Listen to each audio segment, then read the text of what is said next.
Terima kasih, Engkau sangat baik buat kami. Mengajar, menegur, menolong, menguatkan kami. Lewat firman-Mu, kami belajar sesuatu. Dan oleh kekuatan Roh Kudus-Mu, kami dimampukan mengerti dan melakukan kehendak-Mu. Jauhkanlah semua penggoda pencobaan, biar dalam damai-Mu kami belajar firman Tuhan. Kami rindu pada firman. Berfirmanlah bagi kami Tuhan, di dalam nama Yesus firman yang hidup itu kami berdoa. Amin. Saudara-saudara semuanya, shalom. Shalom.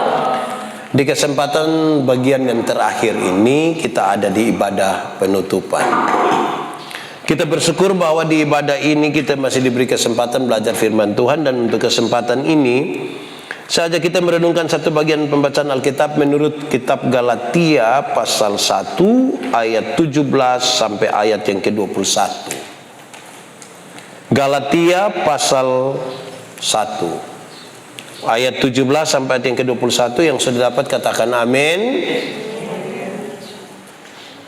Yang laki-laki akan baca ayat-ayat bilangan ganjil, dan yang perempuan baca ayat-ayat bilangan genap menurut Galatia 1 ayat 17 sampai ayat yang ke-21. Yang laki-laki mulai 1, 2, 3. Juga aku tidak pergi ke Yerusalem mendapatkan mereka yang telah menjadi rasul sebelum aku, tetapi aku berangkat ke tanah Arab, dan dari situ aku kembali ke Damsyik.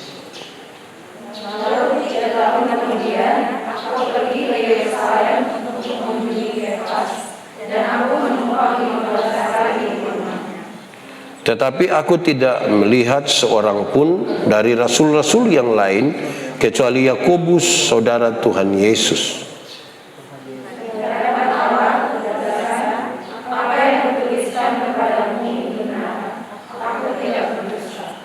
Kemudian aku pergi ke daerah-daerah Syria dan Kilikia. Demikian firman Tuhan.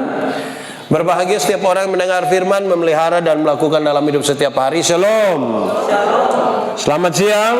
Selamat siang. Ada sukacita. Amin. Amin. Puji Tuhan.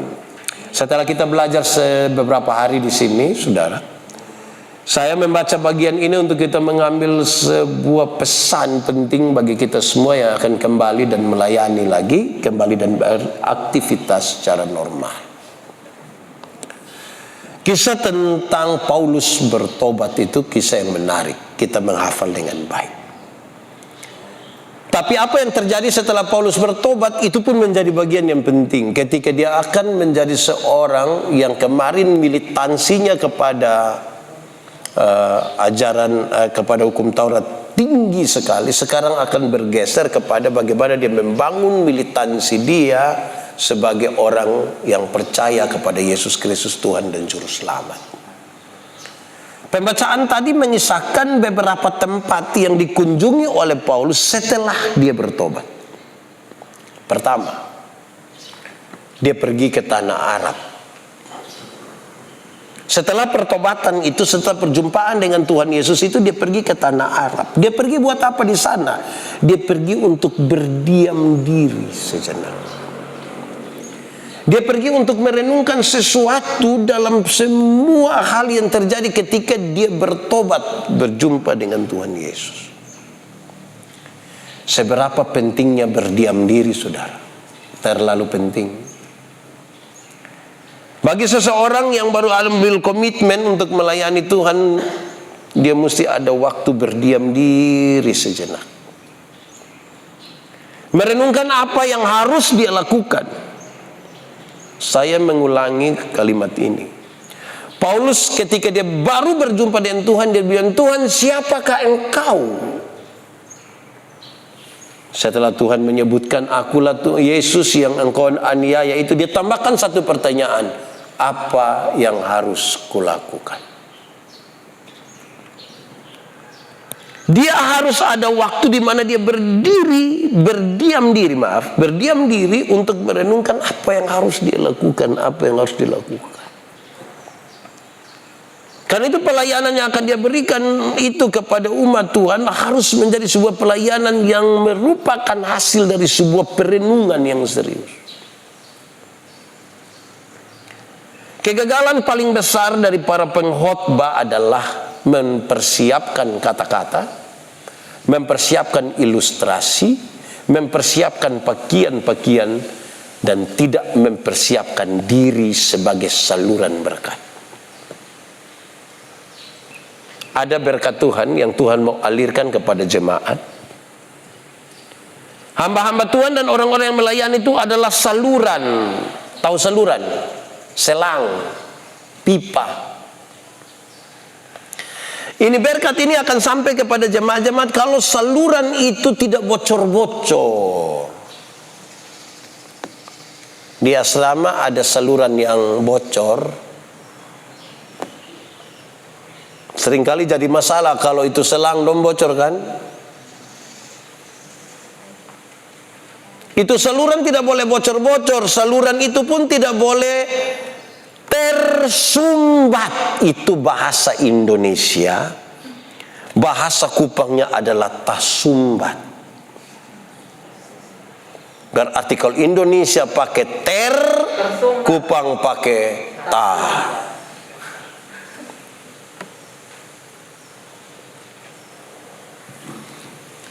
Pastikan bahwa dalam masa perenungan itu kita membersihkan diri. Bisa kok? Kan pelayanan. Saluran-saluran ini tidak boleh tersumbat, tidak boleh bocor. Kalau bocor, buat apa? Perbaiki. Pakai lem. Lem apa? Lem pipa dengan lem selang. Yo. Lem piseh, lem pipa dan lem selang. Disingkat lem piseh. Mantap. Jadi mesti ada waktu di mana adik-adik semua berdiam diri. Bisa kok merenungkan itu panggilan, merenungkan yang kita beberapa hari di sini, pulang dan kita mau mulai lagi dimanapun saudara berada. Setelah dari tanah Arab, dia pergi ke mana? Dia pergi ke Damsyik. Kenapa Damsyik menjadi catatan kedua yang menarik? Paulus berjumpa dengan Tuhan Yesus waktu perjalanan ke Damsyik. Waktu dia belum berjumpa dengan Tuhan Yesus, dia pergi ke Damsyik. Kepentingannya untuk apa? Membunuh orang-orang yang percaya Tuhan Yesus. Saudara lihat, setelah dia berjumpa dengan Tuhan Yesus, dia mengambil waktu perenungan, kemudian dia pergi ke tempat yang tadinya menjadi target di mana dia akan membunuh pengikut Tuhan. Hari ini dia pergi ke Damsyik bukan lagi untuk membunuh pengikut-pengikut Tuhan Yesus, tetapi untuk memberitakan tentang Tuhan Yesus. Amin kok? Saudara lihat, tempat yang menjadi tujuan kejahatan, tempat yang menjadi tujuan di mana dia akan melaksanakan semua mimpi-mimpi besarnya, justru di tempat itu berubah menjadi tempat di mana dia memberitakan tentang Yesus. Saudara bisa melihat di pengaruh sangat. Tadi-tadinya ketika dia mau pergi ke situ, orang-orang Kristen mungkin ketika mendengar mereka bilang Paulus akan datang membunuh orang-orang percaya. Sekarang dia akan pergi dan dia bilang tidak, kita semua saudara seiman di dalam Tuhan. Ini berita yang menegangkan dan menegaskan sesuatu. Dia menegangkan karena banyak orang tidak memahami panggilan dan perjumpaan Paulus dengan Kristus. Jangan-jangan dia hanya pakai bahasa yang peleder itu supaya kemudian orang-orang datang dan dia mengambil langkah yang radikal. Jadi habis perenungan diri, dia memberitakan di tempat di mana tujuan dia pergi dan menghancurkan. Dari Damsyik, dia pergi ke mana? Yerusalem. Ada apa di Yerusalem? Yerusalem adalah pusat ibadah. Ada bait Allah di sana. Yerusalem adalah pusat di mana para rasul berkumpul di sana. Yerusalem tempat di mana orang-orang percaya ada di sana. Tetapi juga para pemimpin agama ada di sana.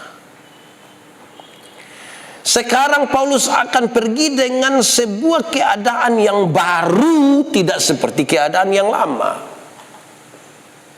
Dia akan pergi berjumpa dengan rasul-rasul sebagai sebuah tanda, satu penghormatan, yang kedua tanda perjumpaan dalam kelompok. Paulus tidak ingin membuat sebuah jalur baru, tidak ingin membuat sebuah aliran baru, tapi dia mau bergabung bersama-sama di situ. Ini tantangan bagi para pelayan, ini tantangan bagi para pendeta. Ada kecenderungan saudara-saudara ketika kita melayani dan kemudian ada pengalaman-pengalaman iman secara pribadi, kita punya kecenderungan membuat aliran baru. Sulit berkelompok bersama, sulit membangun persekutuan bersama.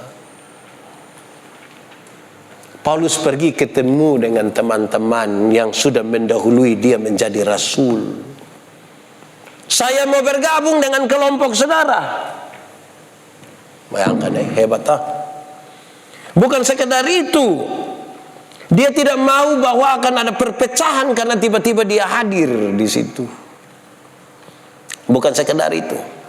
Dia ingin menegaskan di Yerusalem kepada para pemimpin agama, saya bukan lagi Paulus, saya bukan lagi Saulus yang dulu itu.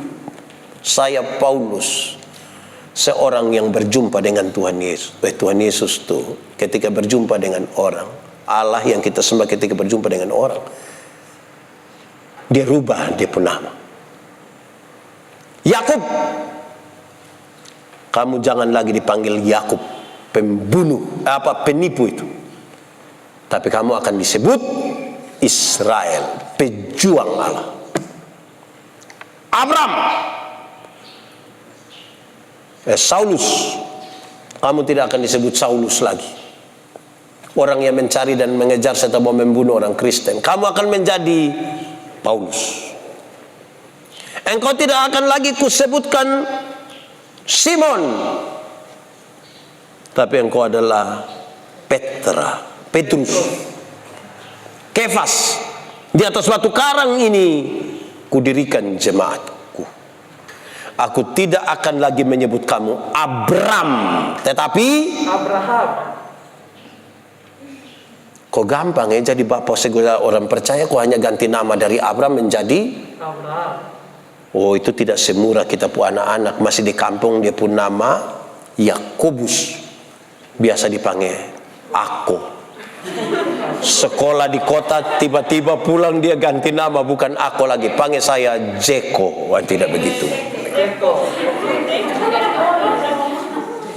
Di kampung dia pun nama Maria, biasa dipanggil Mia.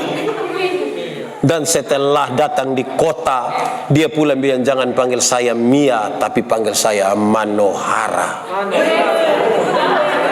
Tidak segampang itu, bro.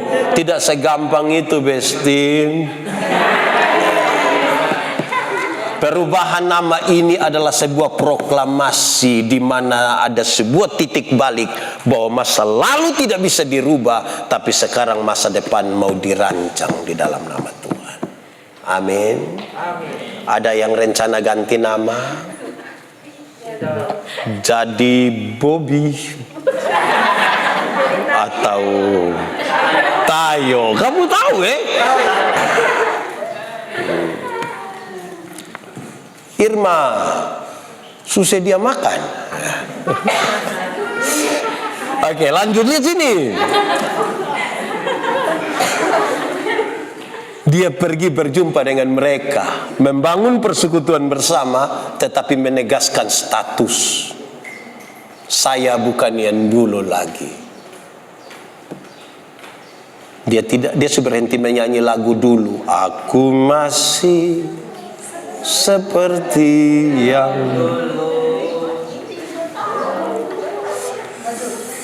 dari situ, dari mana? Dari Yerusalem, pusat ibadah itu. Jadi dia bukan kenal Tuhan habis, dia lari jauh dari tempat ibadah. Justru dia pergi tempat ibadah. Ada banyak orang Kristen hanya pakai gereja itu sebagai apa? Ada banyak orang misalnya ada orang Gemit, anggota Gemit, tidak pernah masuk di gereja Gemit, Tapi dia pakai kesempatan itu untuk dia pergi melayani di mana. Saya gemit ini, padahal masuk gereja tidak pernah. Paulus kembali pergi itu persekutuan. Terakhir dia pergi ke mana? 21. Syria dan Kilikia, Turki. Coba saudara lihat, coba cepat-cepat cari di kamu punya, cari di mana kok. Paulus itu berasal dari mana?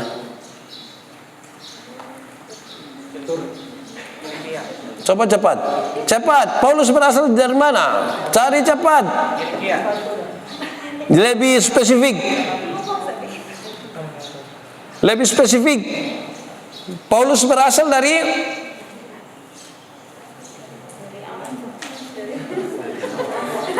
itu hari. Buka kamu handphone itu, cari cepat. Paulus berasal dari Tarsus di mana? Coba baca coba kamu lihat ulang. Paulus berasal dari mana? Dari Tarsus. Tarus. Oh iya. Dari mana sudah dapat? Turki tengah bagian selatan. Iya. Di mana? Jadi daerah-daerah di Kilikia itu adalah juga Tarsus. Itulah tempat kelahiran dari siapa? Dia pulang kampung, berjumpa dengan teman-teman masa kecilnya yang dulu mereka bermain bersama-sama. Main apa? Kelereng. Itu budaya kok bukan? Coba sebutkan nama-nama permainan dulu. 1. Kayu doi, lompat, gala asing. Itu budaya kok tidak? Kita harus menjaga budaya kok tidak? Cinta budaya kok tidak? Sebagai orang Indonesia kita mesti cinta budaya. Sebab kalau bukan kita dan kalau bukan sekarang, Paulus kembali ketemu teman-teman masa kecilnya. Dia ingin berbagi dan bersama-sama dengan. Kadang-kadang saudara tahu bahwa banyak orang ketika sudah sukses lupa masa lalu. Lupa. Teman boleh semangat bilang, "Kak," dia bilang,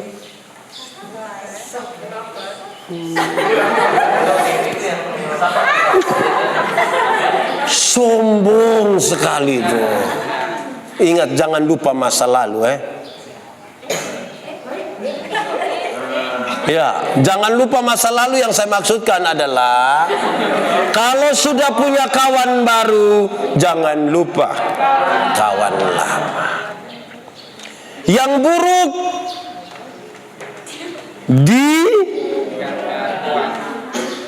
dilepaskan, yang baik dibawa. Tapi penegasannya di sini. Paulus ketemu teman-teman masa kecil, dia pergi melihat di kampung halaman, berjumpa dengan keluarga, itu poinnya. Dia mau kasih tahu, saya yang dulu ini sekarang menjadi hamba Tuhan, saya hadir di tengah-tengah teman masa lalu, saya hadir di tengah-tengah keluarga. Banyak pendeta bisa jadi pendeta bagi orang lain, tapi tidak jadi pendeta bagi dirinya sendiri dan keluarganya. Kadang-kadang para pelayan sibuk melayani orang lain, tapi tidak sibuk melayani keluarganya. Dia bisa menjadi pendeta penatua diaken bagi orang lain perumah tangga, tapi tidak bisa menjadi pendeta penatua diaken bagi keluarganya sendiri. Berdiam diri, pergi untuk melihat kembali tempat di mana dulu dia menjadikan target pembunuhan. Pergi ke pusat ibadah, berjumpa dengan teman-teman seiman para rasul dan juga menegaskan statusnya. Lalu dia pulang ke kampung untuk kasih tahu teman-teman, dia hadir di antara mereka. Tempat paling dekat untuk menyampaikan Injil itu di mana? Keluarga. Maka kasihan kamu yang hidup tidak pernah cinta keluarga.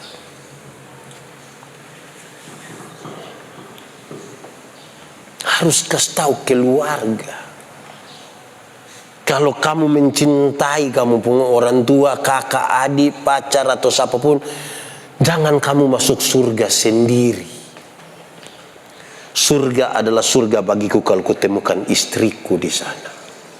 Surga adalah surga bagiku kalau kutemukan anak-anakku di sana. Kalau kutemukan dia di sana. Artinya, apa yang kita dapat yang sukacita tuh surga yang kamu sudah belajar itu, kamu bisa sampaikan dulu. Kalau belum bisa sampaikan di Kisar, itu siapapun kampung.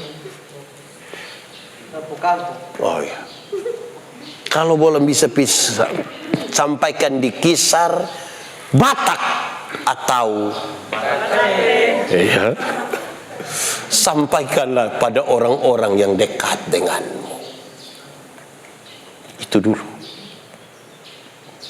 Yerusalem, Yudea, Samaria, baru terus sampai ke. Jangan mulai pelayanan dari ujung-ujung bumi menuju ke Yerusalem. Paling dekat, tanpa biaya. Siapa yang bangun pagi-pagi mau sampaikan Injil kepada dia punya kakak di rumah, dia bilang, sebentar saya cari dana dulu baru saya sampaikan. Itu bisa langsung, tanpa panitia, tanpa seksi usaha. Berbeda kalau kita ke Kisar, ke Batak atau Batak Teh, itu beda sekali di rumah. Ada banyak orang mulai pelayanan dari ujung-ujung bumi menuju ke rumah. Sampai di rumah dia pun anak dongsu tidak sekolah semua. Baru dia bilang, saya Pak Pendeta, mungkin ini saya pun salib. Bukan salib, itu lupu mau. Salib identik dengan penderitaan, tapi tidak semua penderitaan itu adalah salib. Contoh, saudara suka minum sopi Kisar, arak. Lantas setelah minum-minum tiba-tiba saudara periksa di tempat kesehatan, foto itu ternyata saudara punya hati sebelah tidak ada. Separuh hati telah pergi.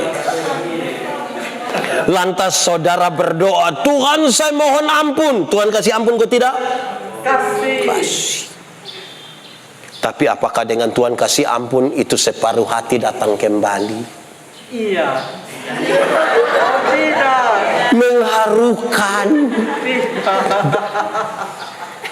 Paulus bilang begini. Petrus bilang begini. Sekarang coba buka pertama Petrus pasal 3. Atau pasal 4 penderitaan Kristen. Coba lihat. Pasal pertama Petrus pasal menderita dengan sabar. Jangan menderita dengan sabar. Lewat lagi. Menderita sebagai Kristen. Pasal 4 ayat.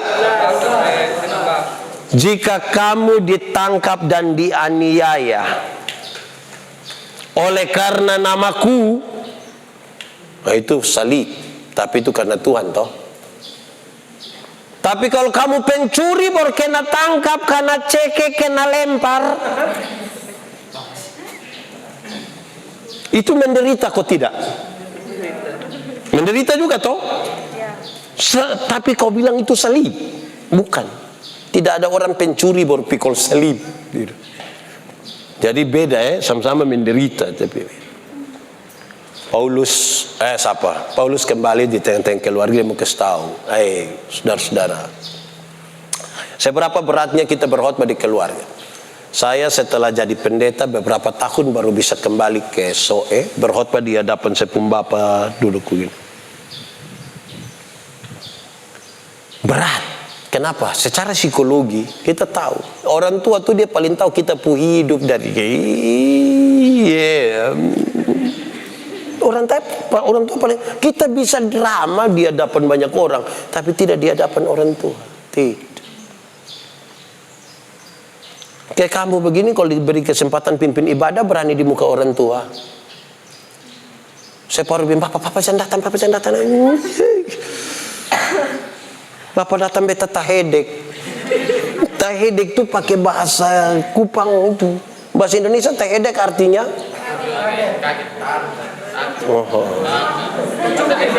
tahedek.